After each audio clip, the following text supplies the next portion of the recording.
warahmatullahi wabarakatuh. Selamat pagi, salam sejahtera untuk kita semua. Perkenalkan, nama saya Rizky Zaliman, salah satu dosen Fakultas Teknik Universitas Bangka Belitung, Program Studi Teknologi Informasi. Video ini bertujuan untuk salah satu memenuhi persyaratan sertifikasi dosen tahun 2023, yaitu dari komponen PDD UKT-PT atau yang disebut dengan pernyataan diri dosen dalam unjuk kerja Tridharma Perguruan Tinggi.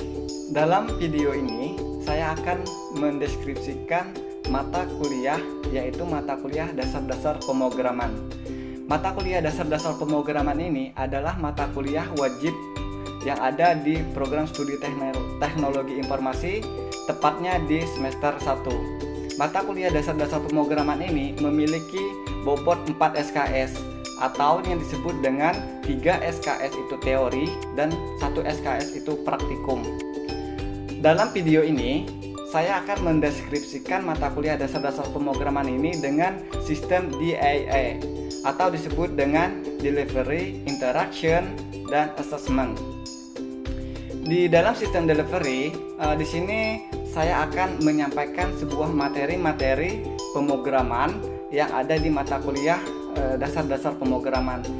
Pada sistem interaction, di sini saya biasanya mengajukan pertanyaan untuk memecahkan masalah, baik itu individu ataupun kelompok. Untuk sistem assessment, di sini saya biasanya memberikan latihan baik kelompok ataupun individu dan juga tugas biasanya untuk memecahkan suatu masalah dan memberikan kasus logika yang sederhana sedemikian rupa agar mahasiswa cenderung bisa mempelajarinya. Di bagian tugas, di sini biasanya saya akan meminta mahasiswa untuk membuat program sederhana terkait materi yang sudah diajarkan. Pada mata kuliah dasar-dasar pemrograman ini memiliki CPL atau disebut dengan capaian pembelajaran lulusan. Di sini terdapat komponen-komponen seperti komponen sikap, itu menunjukkan sikap bertanggung jawab atau pekerjaan di bidang teknologi informasi. Dan di bidang capaian pembelajaran keterampilan umum, di sini ada 3 poin, yaitu yang pertama mampu menerapkan pemikiran logis, kritis, sistematis dan inovatif. Dan yang berikutnya mampu menunjukkan kinerja mandiri. Yang ketiga adalah mampu mengambil keputusan secara tepat dan konteks penyelesaian masalah di bidang teknologi informasi. Di poin pengetahuan di capaian pembelajaran ini memiliki pengetahuan menguasai konsep teoritis yang mengkaji dan menerapkan, menggambarkan serta mampu memformulasikan dan mampu mengambil keputusan yang tepat dalam penyelesaian masalah. Untuk keterampilan khusus di sini cuma ada satu, yaitu bekerja sama secara efektif sebagai anggota maupun pimpinan tim kerja. Untuk CPMK pada mata kuliah dasar-dasar pemrograman ini ada satu, yaitu mahasiswa mampu membuat program sederhana menggunakan bahasa pemrograman Java. Mata kuliah dasar-dasar pemrograman ini juga memiliki sub CPMK. Tepatnya ada 7 sub CPMK yang terdiri, yang pertama adalah mahasiswa mampu menguasai konsep dasar pemrograman. CPMK yang pertama ini ada 2 pertemuan, yaitu pertemuan 1 dan 2. Di mana nanti pertemuan 1 itu membahas tentang konsep dasar pemrograman dan juga konsep dasar pemrograman Java, bahasa pemrograman Java. Untuk CPMK yang kedua itu mampu menguasai bahasa pemrograman Java. Ini untuk di pertemuan ketiga. Jadi mahasiswa sudah mengenal itu bahasa pemrograman Java. Dan sub CPMK yang ketiga itu mampu membuat program menggunakan konsep percabangan. Percabangan banyak nanti di sana ada if, else gitu kan. Dan terus CPMK yang keempat mampu membuat program menggunakan perulangan. Setelah percabangan nanti ada juga konsep dasar menggunakan perulangan. Yang kelima sub CPMK-nya adalah mampu membuat konsep array 1 dimensi dan 2 dimensi. Dan sub CPMK yang keenam mampu membuat program input dan output atau disebut dengan I/O. CPMK yang terakhir atau yang ketujuh, ini mahasiswa mampu membuat konsep OOP atau disebut dengan Object Oriented Programming. Untuk mata kuliah dasar-dasar pemrograman ini bisa kita laksanakan menggunakan referensi e-book atau modul. Untuk e-book sendiri, saya menggunakan buku atau e-book dari Dr. Noprianto, yaitu judulnya Mengenal dan Menggunakan Bahasa Pemrograman Java. Untuk modul sendiri saya menggunakan punya saya sendiri, yaitu judulnya Pemrograman Komputer tahun 2023 Universitas Bangka Belitung. Pada mata kuliah dasar-dasar pemrograman ini, saya menggunakan model case method atau disebut dengan memecahkan masalah sesuai dengan kasus. Nah, deskripsi dari case method ini adalah metode pembelajaran partisipatif berbasis diskusi untuk memecahkan kasus atau masalah. Penerapan metode ini membantu mahasiswa mengasah dan meningkatkan keterampilan berpikir kritis untuk memecahkan suatu masalah, kemampuan berkomunikasi, kemampuan berkolaborasi, dan kreativitas. Di dalam mata kuliah dasar-dasar pemrograman ini ada beberapa materi-materi pokok yang saya jelaskan. Yang pertama, di sini ada konsep dasar pemrograman, baik itu pengantar bahasa pemrograman, paradigma pemrograman, dan kegunaan bahasa pemrograman. Setelah itu ada materi terkait pengenalan program bahasa Java, yaitu konsep input dan output, tipe data numerik, tipe data primitif, yang nanti akan ada lagi sub-sub tipe datanya. Nah, di sini ada juga tipe data referensi, variabel, dan konstanta, dan juga ada operator seperti operator aritmatika, operator logika, operator bitwise. Itu banyak sekali operator yang kita pelajari di dasar-dasar pemrograman. Berikutnya di sini kita materi yang selanjutnya adalah menggunakan konsep percabangan. Konsep percabangan ini didahulukan dengan definisi konsep percabangan dan kita langsung pernyataan if, itu percabangan if else, dan if else if. Terus selanjutnya operator. Operator di sini sudah banyak sekali. Operator aritmatika juga kita gunakan, dan operator logika, switch case, dan struktur pemilihan if dan switch case. Untuk materi selanjutnya di konsep perulangan, di sini kita membahas tentang definisi dan fungsi perulangan dalam pemrograman, cara kerja perulangan for, while, do, while. Untuk materi pokok selanjutnya itu disebut dengan kita mengevaluasi pada saat di pertemuan ke-7, mengevaluasi materi-materi pertemuan 1 sampai dengan pertemuan 6. Setelah itu baru kita laksanakan UTS. Selanjut dari UTS, kita akan bertemu di materi-materi seperti array 1 dimensi dan array 2 dimensi. Selanjutnya ini kita bisa membuat program sederhana input output atau disebut dengan input output user. Nanti di sana kita bisa membuat input user sebagaimana mestinya. Untuk di pertemuan ke-13 dan 14, disinilah letak mahasiswa membuat proyek besar atau program sederhana, yaitu OOP atau disebut dengan Object Oriented Programming. Di dalam OOP tersendiri ada beberapa komponen yang dipelajari. Contohnya konsep OOP, bagaimana cara kerjanya, terus fungsi dan kegunaan OOP, prinsip-prinsip OOP atau Object Oriented Programming, dan kelebihan dan kekurangan juga di dalam menggunakan OOP atau Object Oriented Programming. Alasan menggunakan OOP juga masuk itu, dan juga cara menggunakan OOP yang benar dan baik. Dan selanjutnya kita review dari pertemuan ke-9 sampai dengan 14. Itu ada di pertemuan ke-15 kita review ulang di dalam kelas, dan sehingga di pertemuan 16 kita akan melaksanakan ujian akhir semester.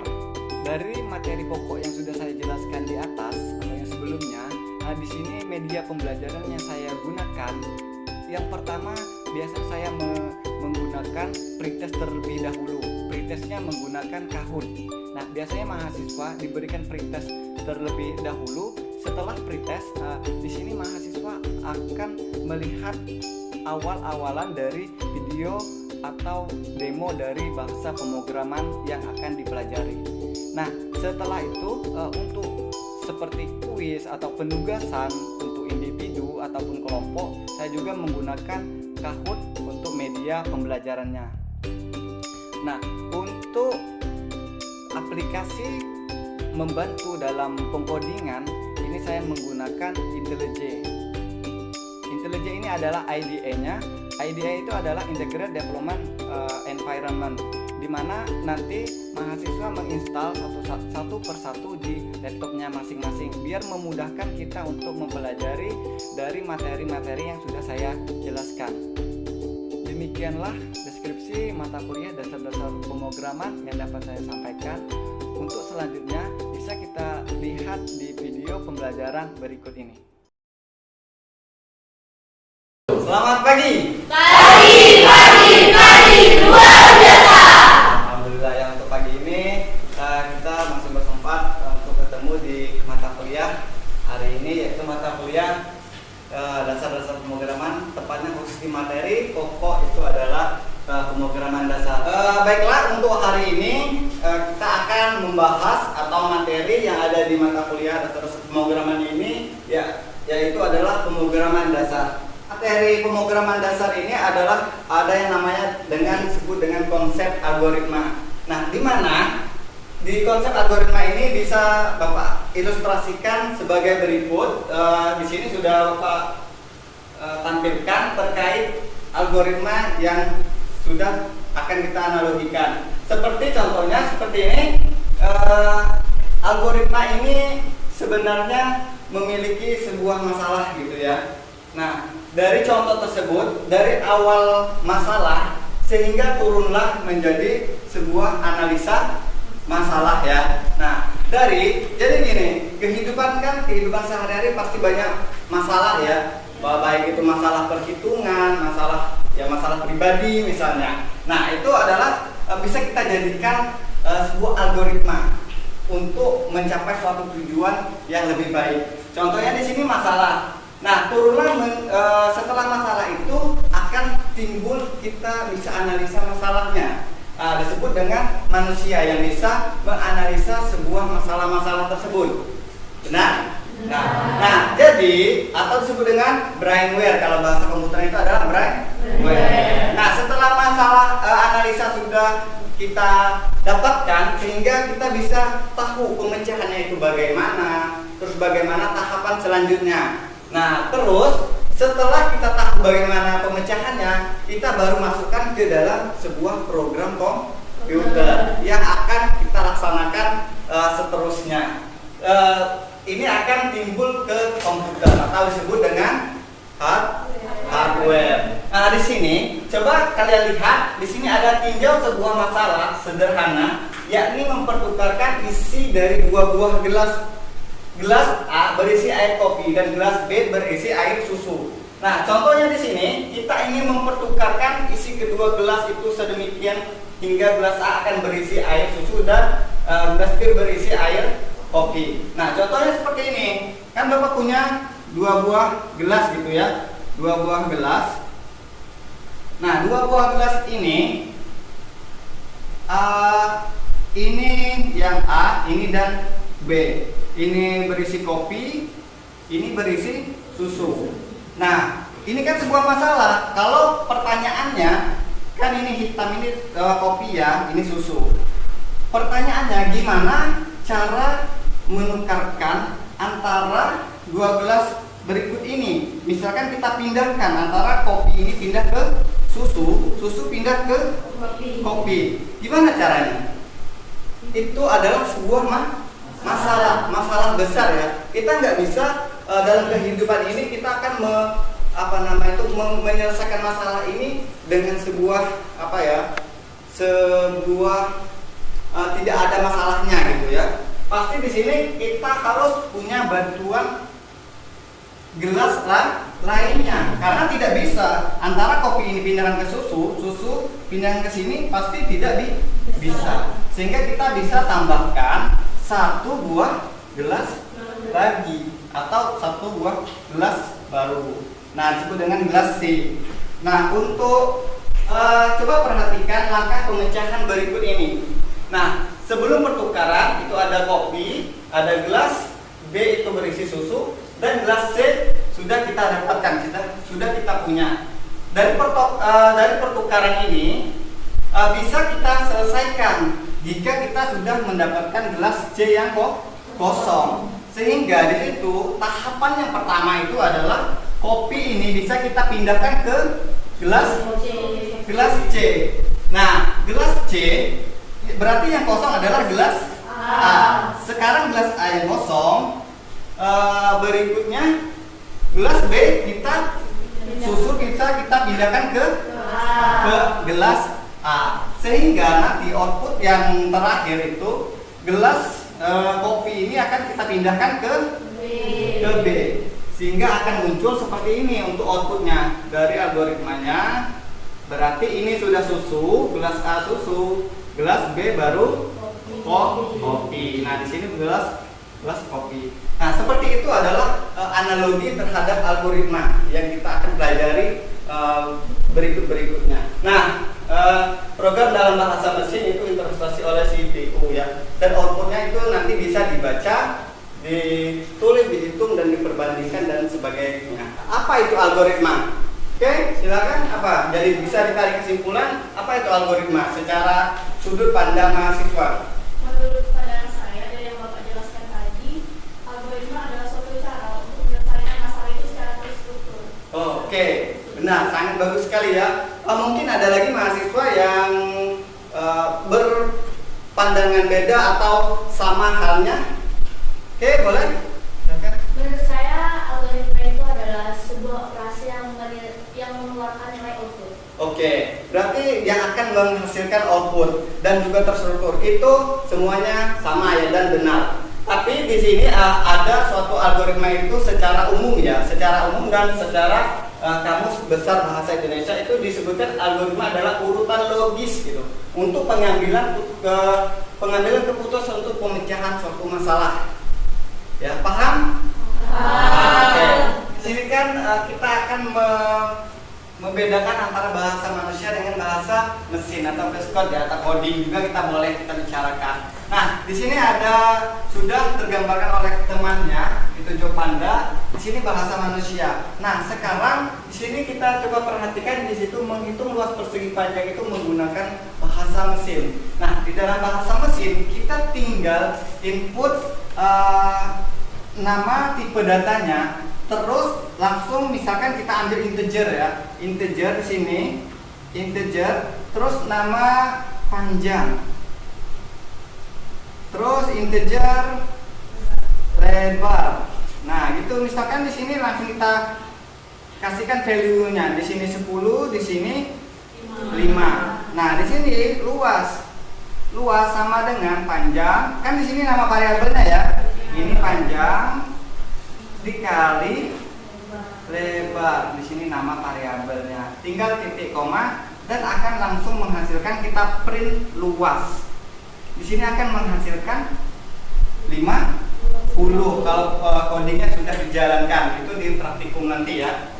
Nah, itu adalah salah satu perbedaan antara memecahkan masalah dengan bahasa manusia dengan bahasa mesin atau bahasa coding. Ini setelah kita akan membedakan antara bahasa manusia dengan bahasa coding, di sini ada contoh penyusunan algoritma menggunakan flowchart. Udah tahu ya flowchart ya? Udah, pasti udah tahu. Nah, flowchart di sini sudah saya akan gambarkan terhadap menghitung luas persegi panjang. Luas persegi panjang yang pertama misalkan di sini ada mulai. Nah, mulai ini kan ini mulai ya. Terus ada masukkan nilai panjang kali lebar. Ini yang disebut dengan tidak bertele-tele. Langsung kita masukkan nilai panjang dan nilai lebar karena kita akan mau mencari sebuah luas dari persegi panjang. Setelah masukkan nilai dari panjang, lebar, nah terus akan mendapatkan rumus luas sama dengan panjang kali lebar, sehingga akan menampilkan sebuah tampilan luas persegi panjang. Dan programnya itu atau algoritmanya itu sudah selesai. Programnya jadi tidak bertele-tele gitu kan, tidak menimbulkan timpa menimpa gitu.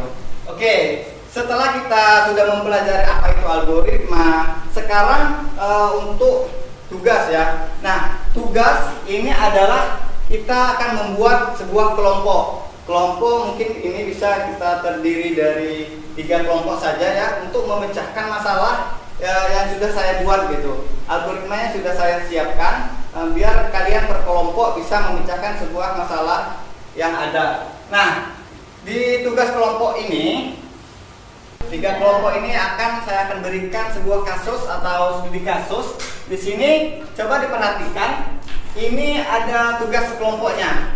Yang pertama, buatlah penyusunan algoritma membuat kopi instan. Membuat kopi instan ya, bukan meminum. Jadi membuat kopi instan menggunakan flowchart. Jadi tugasnya membuat tahapan-tahapan algoritma dengan menggunakan flowchart ya. Tahapan-tahapannya dimasukkan dan juga menggunakan flowchart yang harus dibuat. Paham? Paham. Oke, waktu yang saya berikan di dalam memecahkan kasus masalah ini hanya 10 menit. Hanya 10 menit karena ini untuk kelompok ya. Menurut Bapak itu sudah aktif, bagus juga. Silakan dikerjakan untuk memecahkan sebuah kasus masalah ini.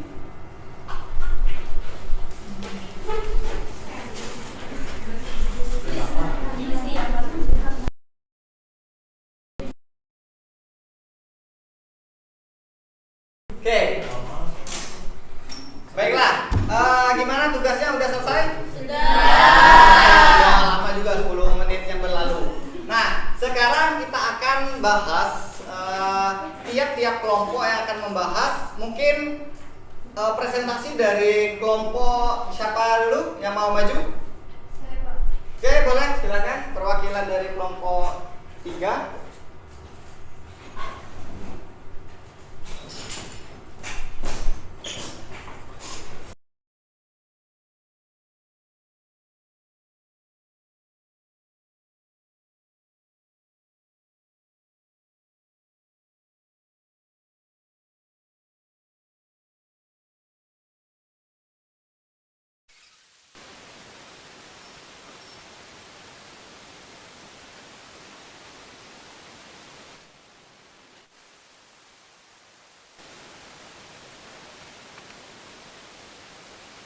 Oke, baik, terima kasih untuk kelompok 3 yang sudah maju. Coba kita beri tepuk tangan untuk kelompok 3. Oke, baiklah. Di sini langsung kita bahas saja ya. Di langkah awal membuat kopi ya, membuat kopi, dan di sini ada flowchartnya untuk algoritmanya di sini. Yang pertama, buka kemasan kopi saset gitu yang sudah dibeli gitu. Nah, ini udah benar ya, untuk membuat kopi itu kita akan membeli dulu ya kopinya, pastinya kopinya ada. Setelah itu tuangkan kopi ke dalam gelas. Oke, ini sudah benar ya. Iya. Oke, buka kemasan kopi, sudah benar, ini sudah benar. Terus lalu aduk hingga rata. Ini setelah itu tuangkan kopi ke dalam gelas. Tapi di sini lalu aduk hingga rata. Sepertinya belum sempurna ya, karena di sini kan belum ada airnya ya. Mungkin ada kelompok lain yang bisa menyempurnakan ini, karena di sini sepertinya belum lengkap. Mungkin ada kelompok lain. Saya, Pak. Oke, mungkin kelompok 2, silakan.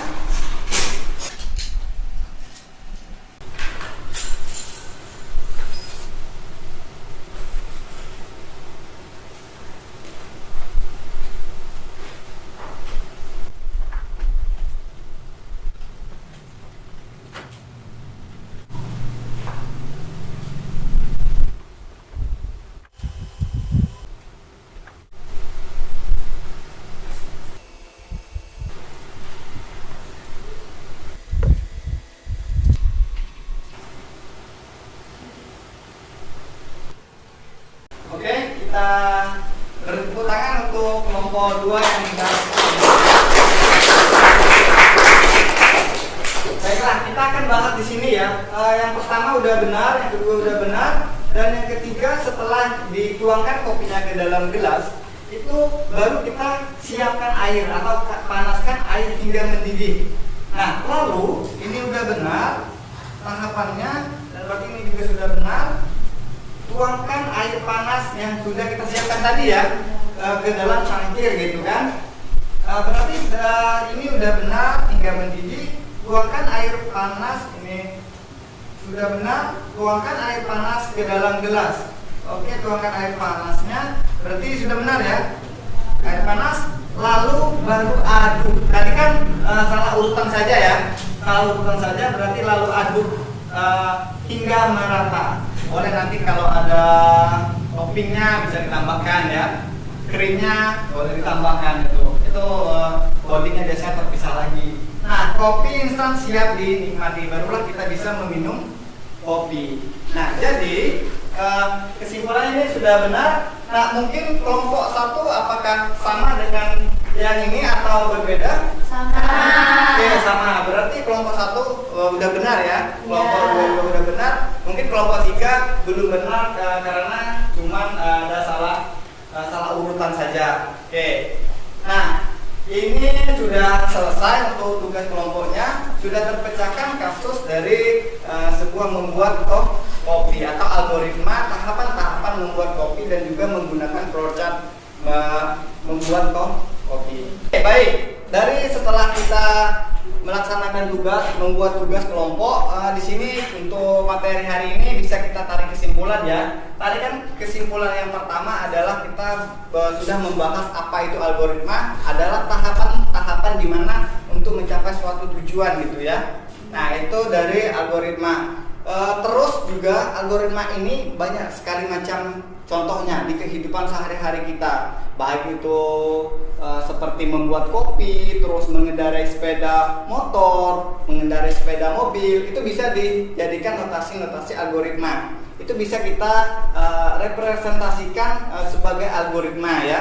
Nah, nanti setelah kita mengetahui algoritma, nanti kita di praktikumnya langsung bisa menjalankan sebuah program. Seperti contoh tadi, menghitung luas persegi panjang gitu, menggunakan program bagaimana. Nanti sudah nalar ya, sudah nalar, algoritmanya sudah jalan, itu dari kesimpulannya. Dan untuk flowchart juga sudah ya, flowchart sudah kita bahas juga. Terkait flowchart itu adalah keuntungan bagi programmer untuk menyelesaikan suatu masalah di dalam coding ya.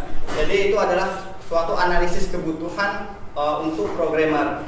Baik, itu saja di dalam kesimpulan di materi hari ini. Baik, untuk tugas individu, untuk tugas di rumah bisa dikumpulkan minggu depan. Tugasnya boleh dicatat ya, boleh dicatat. Ini adalah buatlah penyusunan algoritma membawa payung saat hujan gitu kan, menggunakan flowchart juga. Jadi sama persis dengan ini, tapi beda kasus. Yang tadi membuat kopi, sekarang membawa payung saat hujan, menggunakan payung saat hujan. Paham? Paham. Oke. Nah, untuk setelah kalian sudah menuliskan tugas, untuk materi minggu depan yang kita akan bahas adalah pengenalan program atau bahasa pemrograman Java. Tepatnya itu kita membahas terkait topik tipe-tipe data pada bahasa pemrograman Java. Nah, nanti minggu depan kita ketemu lagi ya. Ya. Oke, mungkin untuk perkuliahan hari ini cukup sekian dan Bapak akhiri. Wabillahi taufiq wal hidayah. Wassalamualaikum warahmatullahi wabarakatuh. Selamat pagi. Waalaikumsalam warahmatullahi wabarakatuh.